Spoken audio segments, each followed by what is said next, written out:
Hello students, welcome to Global Online. This is Ankita Sood. Himachal Pradesh state eligibility test paper 1 में आज हम research में different types of sampling को discuss करेंगे। Already previous lecture में हमने सैम्पलिंग को डिस्कस किया था, क्या उसका इंपॉर्टेंस होता है, क्यों सैम्पलिंग को रिसर्च में इतना अहमियत दिया जाता है। ये सब चीज़ों के साथ एक इंपॉर्टेंट सेक्शन है that is types of sampling. यहाँ से श्योर एग्जाम में क्वेश्चंस आएंगे एंड मैं आपको श्योरिटी देती हूँ कि इस वीडियो को देखने के बाद सैम्पलिंग के सारे टाइप्स आपको इजीली याद भी हो जाएंगे एंड आप इजीली करेक्ट आंसर्स को भी आइडेंटिफाई कर पाओगे।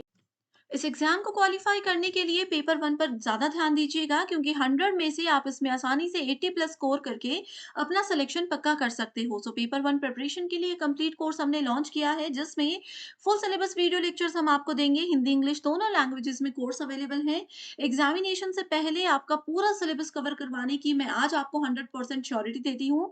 फुल सिलेबस नोट्स हैं, फुल सिलेबस मॉक टेस्ट आपको मिल जाएंगे, जिसमें से as it is question exam में पूछे जा सकते हैं। ये वीडियो लेक्चर्स में भी पहले आपके थ्योरी कॉन्सेप्ट्स क्लियर करवाए जाएंगे, जो कि बहुत ही इजी लैंग्वेज में होंगे, ट्रिक्स के साथ आपको याद करवाई जाएंगी चीजें। साथ ही वीकेंड पे आपके लिए मॉक टेस्ट और एमसीक्यू सीरीज भी लाई जाएगी, ताकि जो पूरा वीक आपने पढ़ा है उससे बहुत अच्छे से आपकी रिवीजन हो जाए।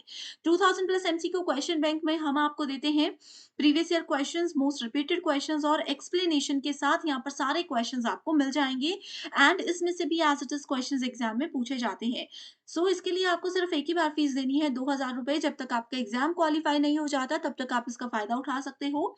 फ्री वीडियोस के एक्सेस के लिए ग्लोबल ऑनलाइन ऐप को डाउनलोड कीजिए। स्टोर सेक्शन पर सर्च बार में आपको कोर्स का नाम लिखना है। इस कोर्स के अच्छे से आप लोग ओवरव्यू को जरूर पढ़िएगा। इसकी ड्यूरेशन 6 मंथ्स है। कंटेंट पर क्लिक करने के बाद आपके सामने मेरे सेपरेट सेशंस आ जाएंगे। इसमें अभी 150 से ज़्यादा सेशंस आपको मिलते हैं एंड मैं आपको श्योरिटी देती हूँ कि इन लेक्चर्स के अलावा आपको कुछ भी कहीं से भी पढ़ने की ज़रूरत नहीं है। आपको यहाँ पर फुल सिलेबस मॉक टेस्ट मिल जाएंगे दोनों लैंग्वेजेस में। फ्री डेमो वीडियोस अलग-अलग एजुकेटर्स की आपको मिल जाएगी। 2000 एमसीक्यू पीडीएफ है, हिंदी एंड इंग्लिश दोनों लैंग्वेजेस में। यूनिट वाइज फोल्डर्स हैं, जहाँ पर आपको थ्योरी लेक्चर्स अलग हैं, एमसीक्यू सेशंस आपको अलग मिल जाएंगे, मॉक टेस्ट हैं और इवैल्यूएशन टेस्ट है, जो कि एग्जाम को क्वालिफाई करने के लिए काफी है। स्टूडेंट्स, जल्दी से आप गिवन नंबर्स पर कांटेक्ट करके हमारी टीम से इस कोर्स की पूरी जानकारी ले सकते हो एंड जल्दी से इस कोर्स को ज्वाइन भी कर सकते हो। इसके प्रीवियस लेक्चर में हम लोगों ने देखा था कि सैम्पलिंग क्या होती है। अगर आप लोगों ने वो लेक्चर अभी तक नहीं देखा है तो उसका लिंक मैं डिस्क्रिप्शन में दे दूंगी एंड मैं यहाँ पे आप लोगों को थोड़ा सा इंट्रोडक्शन रिवाइज कराती हूँ। सैंपल कलेक्ट करने का मतलब होता है टोटल पॉपुलेशन में से कुछ लोगों को सेलेक्ट करना। ठीक है, अब जैसे मान लीजिए आप लोग रिसर्च करते हो, ठीक है, आप लोगों की पीएचडी में एडमिशन हो जाएगी एंड आप लोगों को रिसर्च करनी होगी। रिसर्च प्रोसेस में क्या होता है, आप लोगों को लोगों से इंटरव्यूज भी लेने हो सकते हैं, सर्वेज भी करने पड़ सकते हैं किसी चीज़ की इंक्वायरी करने के लिए। ठीक है, इस चीज़ को बोला जाता है सैंपल। यानी कि अगर आप लोगों ने सर्वे करना है किसी यूनिवर्सिटी में जा करके एंड उस यूनिवर्सिटी में 10,000 स्टूडेंट्स हैं, 10,000 में से आप लोग सिर्फ 100 स्टूडेंट्स को किस बेसिस पे सेलेक्ट करोगे, क्यों सेलेक्ट करोगे, दैट इज कॉल्ड सैम्पलिंग। कुछ ना कुछ रीज़न होगा कि आप लोगों ने 10,000 में से 100 लोगों को सेलेक्ट किया। वो सिलेक्शन का क्राइटेरिया रैंडम भी हो सकता है कि आप लोगों ने किसी को भी रैंडमली उठा लिया एंड उनसे क्वेश्चन पूछना शुरू कर दिया। या फिर अगर मान लीजिए कि आप किसी कॉमर्स बैकग्राउंड से हो एंड आप लोग कॉमर्स की रिसर्च कर रहे हो, तो आप लोग ये 100 स्टूडेंट्स वो भी सेलेक्ट कर सकते हो जो कि कॉमर्स बैकग्राउंड से हो। ठीक है, इस तरह से डिफरेंट तरीकों से हम लोग टोटल पॉपुलेशन में से सैम्पल्स को कलेक्ट कर सकते हैं, सो दैट हमारे रिसर्च के लिए हम लोगों को वैल्यूएबल इंफॉर्मेशन एंड लोगों का फीडबैक मिल सके। हम लोगों ने प्रीवियस लेक्चर में बात की थी कि बेसिकली हमारे पास सैम्पलिंग 2 टाइप की होती है, प्रोबेबिलिटी सैम्पलिंग, ठीक है, एंड दूसरी होती है नॉन प्रोबेबिलिटी सैम्पलिंग। ठीक है, प्रोबेबिलिटी का मतलब आप लोगों को पता होगा कि इसमें कुछ रूल्स होते हैं। ठीक है, यानी कि सब लोगों को बराबर का मौका दिया जाता है कि उनका सिलेक्शन हो, दैट इज कॉल्ड प्रोबेबिलिटी। ठीक है, आप लोगों ने बचपन में पढ़ा होगा कि जैसे हमारे पास यहाँ पे 5 बॉल्स हैं, 5 बॉल्स में से मैं कौन सी बॉल को सेलेक्ट करूंगी, इसका जो है मेरे मूड पे डिपेंड करता है।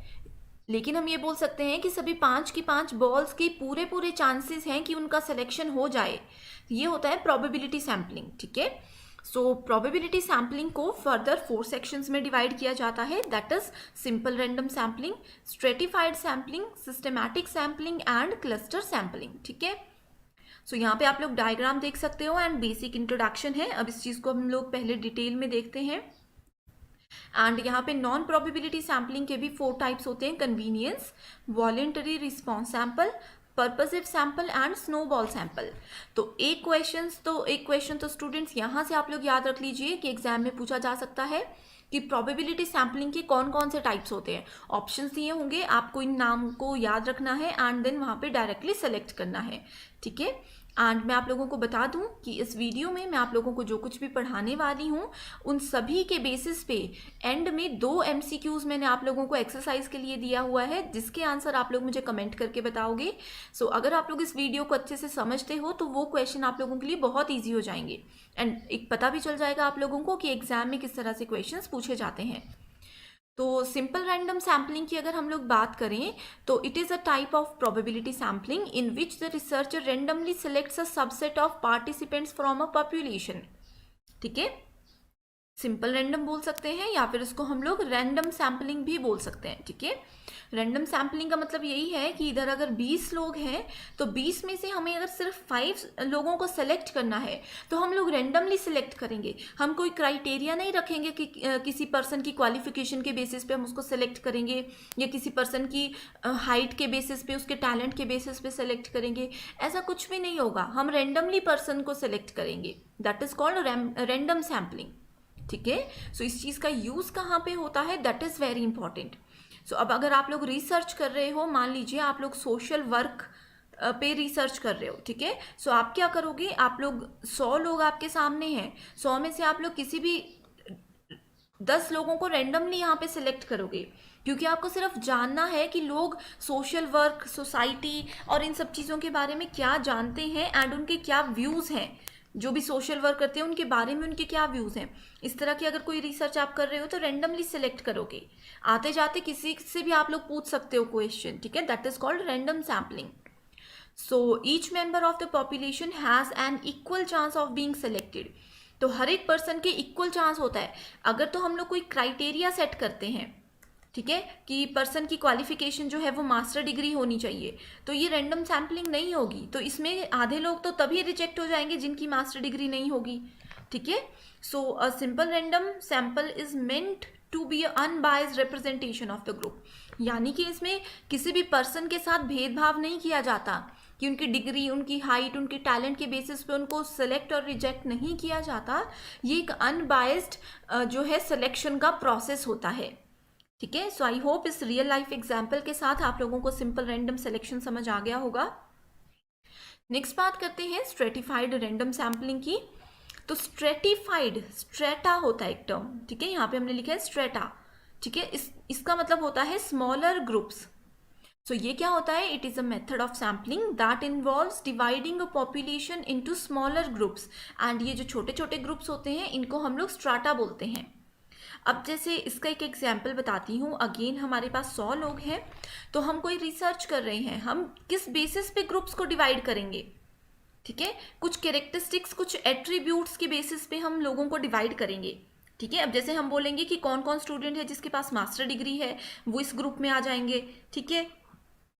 जो सिर्फ ग्रेजुएटेड हैं वो दूसरे ग्रुप में आ जाएंगे, ठीक है। जो भी पीएचडी कर रहे हैं या करने वाले हैं, जो कर रहे हैं या कर चुके हैं वो तीसरे ग्रुप में आ जाएंगे। जो सिर्फ +2 पास हैं वो इस ग्रुप में आ जाएंगे, ठीक है। सो इस बेसिस पे हम जो है डिवाइड कर देते हैं लोगों को, किसी उनकी कैरेक्टरिस्टिक, किसी एट्रीब्यूट, किसी प्रॉपर्टी के बेसिस पे, एंड इस चीज़ को स्ट्राटा बोला जाता है, ठीक है। एंड जो पूरी प्रोसेस होती है पॉपुलेशन को क्लासिफाई करने की, that is called stratification. So exam में स्टूडेंट्स आप लोगों से इसी तरह के क्वेश्चंस पूछे जाते हैं कि मान लीजिए ऐसा रियल लाइफ एग्जाम्पल आप लोगों को दिया जाएगा कि आप लोग एक यूनिवर्सिटी में गए हो एंड यूनिवर्सिटी में 10,000 स्टूडेंट्स हैं। सो उन 10,000 स्टूडेंट्स को आपने उनकी क्वालिफिकेशन के बेसिस पे जो है चेक किया, उनका सैम्पलिंग उनकी क्वालिफिकेशन के बेसिस पे किया, या फिर ये बोल सकते हैं कि उनके टैलेंट के बेसिस पे आपने उनको डिवाइड किया, ठीक है। दैट इज, तो वहाँ पे पूछा जाएगा कि ये किस तरह की सैम्पलिंग होती है, तो ये होती है stratified random sampling. So I hope ये कॉन्सेप्ट आप लोगों को क्लियर है। आप लोग साथ साथ में इन चीज़ों को नोट भी कर लीजिए। एंड अगर आप लोग हमारे पेड यूज़र्स हो तब आप लोगों को टेंशन लेने की कोई ज़रूरत नहीं है, क्योंकि हमारे कंप्लीट नोट्स में ये सब चीज़ें एज इट इज़ हम आपको प्रोवाइड कराते हैं PDF फॉर्मेट में, ठीक है। नेक्स्ट आता है सिस्टमैटिक सैम्पलिंग। तो सिस्टमैटिक का मतलब होता है एक पूरे प्रोसेस को हम फॉलो करते हैं, एक पूरे सिस्टम को, एक स्ट्रक्चर को हम फॉलो करते हैं। So in this type of probability sampling in which the sample members from a larger population are selected according to a random starting point but with a fixed periodic interval। ठीक है, यानी कि selection जो होता है लोगों का वो रेंडमली होता है, लेकिन उसके बाद क्या करते हैं हम लोग, उसके बाद फिक्स्ड या फिर पीरियोडिक इंटरवल को एक फॉलो करते हैं। ठीक है, so this interval called as sampling interval and it is calculated by dividing the population size by the desired sample size.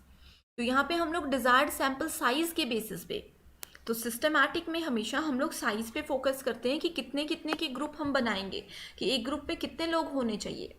ठीक है, सो इसका एक एग्जाम्पल है, if a local NGO is seeking to form a systematic sample of 500 volunteers from a population of 5000, they can select every 10th person in the population to build a sample systematically. ठीक है, तो यहाँ पे बोला गया है कि 5000 लोगों का एक एनजीओ है, उसमें से 500 वॉलेंटियर्स को सेलेक्ट करना है। तो अगर हम लोग सिस्टमैटिक सैम्पलिंग को यूज़ करते हैं तो क्या होगा, सिस्टमैटिक सैम्पलिंग में हम लोग एवरी 10th पर्सन को सेलेक्ट करेंगे। जैसे इस ग्रुप में बोला है, हमने सेकंड पर्सन को सेलेक्ट किया, फिर 2 लोगों को छोड़ के तीसरे को सेलेक्ट किया, फिर 2 को छोड़ के तीसरे को सेलेक्ट किया, 2 को छोड़ के तीसरे को सेलेक्ट किया। तो एक प्रोसेस है ये। ठीक है, एक फिक्स्ड इंटरवल को हम लोग यहाँ पे फॉलो कर रहे हैं, एक सिस्टम को हम लोग फॉलो कर रहे हैं। ठीक है, तो इस तरह के एग्जाम्पल्स के साथ आप लोग बहुत इजीली चीज़ों को रिलेट कर सकते हो। ठीक है, वही चीज़ अगर हमें स्ट्रेटिफाइड सैम्पलिंग में बोली होती, अगर यही एनजीओ वाला कॉन्सेप्ट हम लोगों को स्ट्रेटिफाइड में करना होता, तो हम क्या बोल सकते थे कि ये 5000 लोगों को हम डिफरेंट ग्रुप्स में डिवाइड करेंगे। तो वो ग्रुप्स में ऐसे डिवाइड कर सकते थे, या फिर उनके एरिया के अकॉर्डिंग उनको डिवाइड कर सकते थे, ईस्ट वेस्ट नॉर्थ साउथ से जहाँ से भी लोग हैं उस बेसिस पे उनको डिवाइड कर सकते थे। ठीक है, या फिर उनका जो एनजीओ में काम करने का एक्सपीरियंस है उसके बेसिस पे हम उनको डिवाइड कर सकते थे मल्टीपल ग्रुप्स में। अगर इस तरह से एग्जाम्पल होता तो आंसर होना था स्ट्रेटिफाइड रैंडम सैम्पलिंग। ठीक है, तो दोनों में डिफरेंस भी आई होप यहाँ पे आप लोगों को क्लियर हो चुका है। सो अब नेक्स्ट बात करते हैं क्लस्टर सैम्पलिंग की। So in cluster sampling researchers divide a population into smaller groups, जिसको कि क्लस्टर बोलते हैं। जैसे हमने स्ट्राटा की बात की थी, लेकिन इसमें डिफरेंस है थोड़ा सा, वो अभी मैं बताती हूँ। Then they randomly select among these clusters to form a sample. So clusters में क्या किया हमने, पूरी पॉपुलेशन को छोटे छोटे ग्रुप्स में, छोटे छोटे क्लस्टर्स में डिवाइड कर दिया। अब डिवाइड करने के बाद स्ट्रेटिफाइड में क्या होता था, हम सभी को अपना अपना काम दे देते थे, यानी कि सभी सेलेक्टेड हैं। लेकिन क्लस्टर सैम्पलिंग में, क्लस्टर में डिवाइड करने के बाद हमने इन क्लस्टर्स में से भी रैंडमली बच्चों को जो है, लोगों को जो है सेलेक्ट किया है एज अ सैंपल। ठीक है, स्ट्रेटिफाइड में होता था एक बार अगर हमने डिवाइड कर दिया ग्रुप्स में, उसके बाद वो सभी रिस्पॉन्सिबल होते थे, यानी कि सभी का सिलेक्शन हो गया, बस हमने उनको डिवाइड करके काम डिवाइड कर दिया। क्लस्टर में हम पहले उनको ग्रुप्स में डिवाइड करेंगे एंड फिर उन ग्रुप्स में से एक एक या दो दो पर्सन को सेलेक्ट करेंगे। जैसे कि 100 लोगों में से हमने डिवाइड कर दिया जो कि ग्रेड ए वाले स्टूडेंट्स हैं, grade B students, grade C and grade D, इनके स्कोर के अकॉर्डिंग हमने इनको डिवाइड कर दिया। उसके बाद भी हम देखेंगे कि ग्रेड ए में हम किसको सेलेक्ट करेंगे। ठीक है, सो डिफरेंस आई होप यहाँ पे आप लोगों को क्लियर है। So cluster sampling is a method of probability sampling that is often used to study large population, particularly those that are widely geographically dispersed। ठीक है, सो बहुत ज़्यादा पॉपुलेशन है अगर हमारे पास, एग्जाम में ये क्वेश्चन भी एक बार पूछा गया था कि अगर हमारे पास बहुत ज़्यादा पॉपुलेशन है, लाखों में लोग हैं हमारे पास एंड हमें सैम्पलिंग करनी है, तो हम लोग कौन सी टेक्निक यूज़ करेंगे, तो आपका आंसर होना चाहिए क्लस्टर सैम्पलिंग यूज़ करेंगे। ठीक है, so cluster sampling is best use to study large spread out populations where aiming to interview each subject would be costly, time consuming and perhaps impossible. So ऐसी जगह पे हम लोग क्लस्टर सैम्पलिंग को use करते हैं जहाँ पे एक एक पर्सन के पास जाके हम इंटरव्यू नहीं ले सकते। ठीक है, एक एक पर्सन, क्योंकि ये कॉस्टली भी हो जाएगा, इसमें टाइम भी लगेगा एंड ये जो है इम्पॉसिबल ही है चीज़। ठीक है, जैसे कि हम बोल सकते हैं कि टोटल अगर एक यूनिवर्सिटी में 1000 स्टूडेंट्स हैं, तो हमने उनको डिवाइड कर दिया साइंस, जैसे medical, non medical, commerce and arts. ठीक है, सो ये हमने डिवाइड कर दिया। उसके बाद हम मेडिकल से एक को सिलेक्ट करेंगे, नॉन मेडिकल से एक को सिलेक्ट करेंगे एंड उन्हीं से क्वेश्चंस पूछेंगे। तो इससे क्या होगा, हमारी रिसर्च भी हो जाएगी एंड डिफरेंट डिफरेंट फील्ड के जो स्टूडेंट्स हैं उनसे उनका जो है पॉइंट ऑफ व्यू भी हमें पता चल जाएगा। ठीक है, सो इसके एग्जाम्पल्स यहाँ पे दिए गए हैं, आप लोग इसको देख सकते हो। नेक्स्ट बात करते हैं कन्वीनियंस सैम्पलिंग की। सो कन्वीनियंस सैम्पलिंग को जो है हम कैटेगराइज करते हैं नॉन प्रोबेबिलिटी सैम्पलिंग के अंदर। ठीक है, सो यहाँ पे अगर छोटी छोटी सी डेफिनेशंस आपने देखनी है तो आप लोग देख सकते हो, सो दैट लास्ट मोमेंट पे आप लोगों को हेल्प हो जाएगी। ठीक है, सो कन्वीनियंस सैम्पलिंग की अगर बात करें, इसको हम लोग ग्रैब सैम्पलिंग, एक्सीडेंटल सैम्पलिंग या फिर अपॉर्चुनिटी सैम्पलिंग भी बोलते हैं। ये नॉन प्रोबेबिलिटी का ही एक टाइप है जिसमें कि it involves a sample being drawn from that part of the population that is close to hand. ठीक है, इसका एग्जाम्पल है जैसे कि साइंस डेवलपमेंट। ठीक है, स्टूडेंट जो वॉलेंटरी पार्टिसिपेट करते हैं किसी भी प्रोग्राम में। ठीक है, कन्वीनियंस सैम्पलिंग, इसकी एक एडवांटेज ये है कि ये चीप होता है, एफिशिएंट होता है and it is very simple to implement. So when used to generate a potential hypothesis or study objective, convenience sampling is very very useful. Next बात करते हैं वॉलेंटरी सैम्पलिंग की। सो आई होप वॉलेंटरी का मतलब आप लोगों को पता है। सो जैसे कि कोई ग्रुप में से कोई खुद से अपनी इच्छा से काम करने आना चाहता है, that is called voluntary sampling. ठीक है, सो इसमें क्या होता है, पूरे सैम्पल ग्रुप में से वॉलेंटरीली कोई भी पार्टिसिपेट करने के लिए आता है। ठीक है, participants in voluntary response sample usually choose to respond to surveys because they have a strong opinion on the subject of the survey. तो पूरे ग्रुप में से कोई एक पर्सन को अगर हम सेलेक्ट करते हैं कि आप अपने पूरे ग्रुप को रिप्रेजेंट करोगे, तो वो पर्सन को क्यों हम सेलेक्ट करेंगे या फिर वो पर्सन वॉलेंटरी क्यों आगे आएगा? अगर उसको कॉन्फिडेंस होगा कि उसको पर्टिकुलर टॉपिक के बारे में बिल्कुल पक्की, बिल्कुल सटीक नॉलेज है। अगर आप लोगों को थोड़ा भी उस टॉपिक के बारे में डाउट होगा तो आप लोग नहीं जाना चाहोगे किसी के सामने उस बात को लेकर के, है ना। तो वॉलेंटरी सैम्पलिंग यही होता है कि एक पर्सन खुद से आगे आएगा कि मेरे पूरे ग्रुप को मैं रिप्रेजेंट करना चाहता हूँ क्योंकि मेरे पास इस बात का स्ट्रॉन्ग जो है ओपिनियन है, right. So if the researcher appeals to people to voluntarily participate in a survey, the resulting sample is called voluntary response sample. And voluntary response sample जो होते हैं ये हमेशा बायस्ड होते हैं।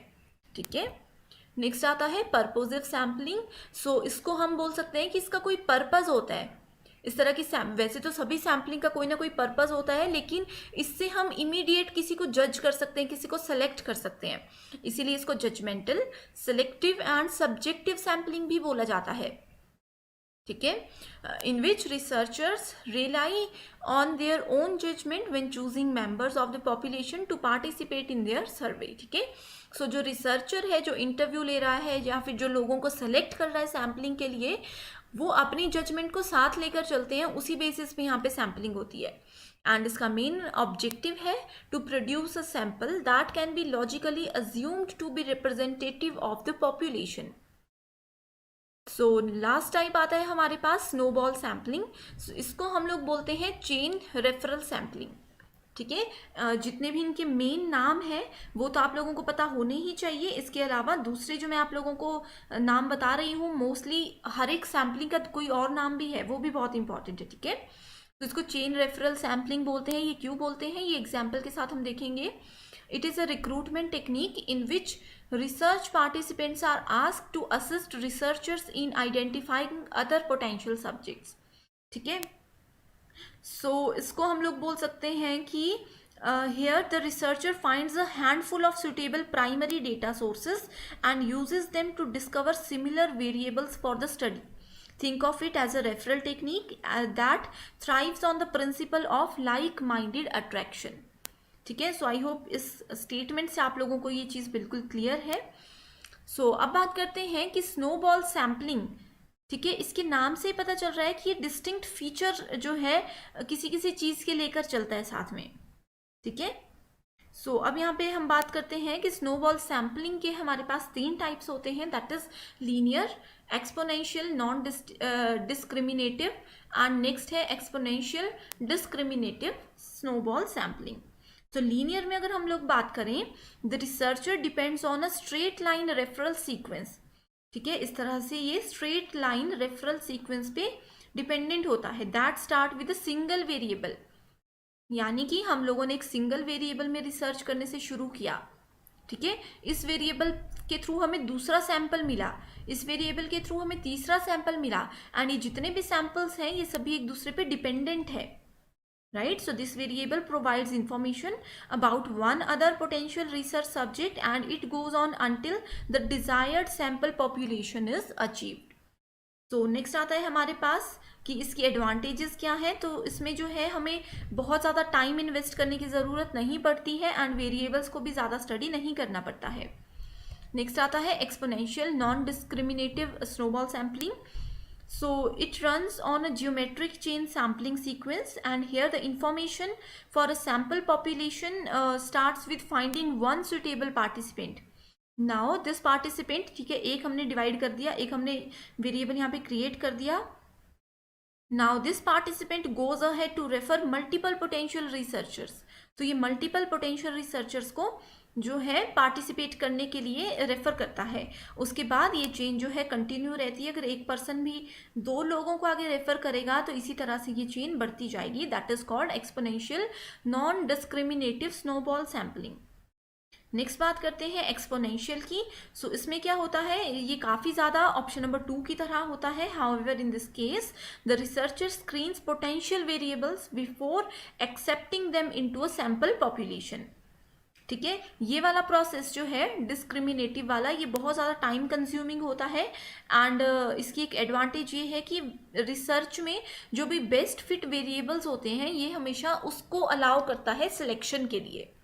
ठीक है, सो ये थे सैम्पलिंग के कुछ टाइप्स जो कि बहुत ज़्यादा इंपॉर्टेंट थे। सो अब मैं बात करती हूँ जो आप लोगों के लिए एक्सरसाइज क्वेश्चन है जिसके आंसर आप लोग मुझे कमेंट करके ज़रूर बताइएगा।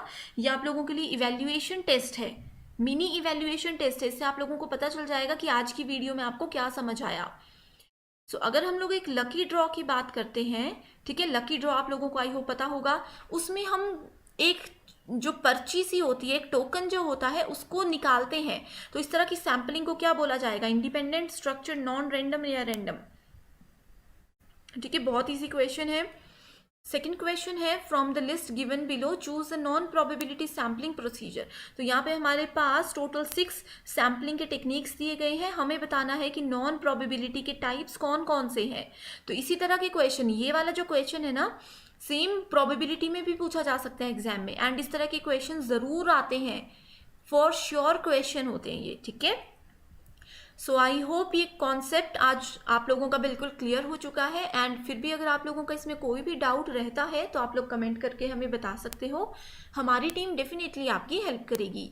So thank you so much for watching this video and I wish you all the very best.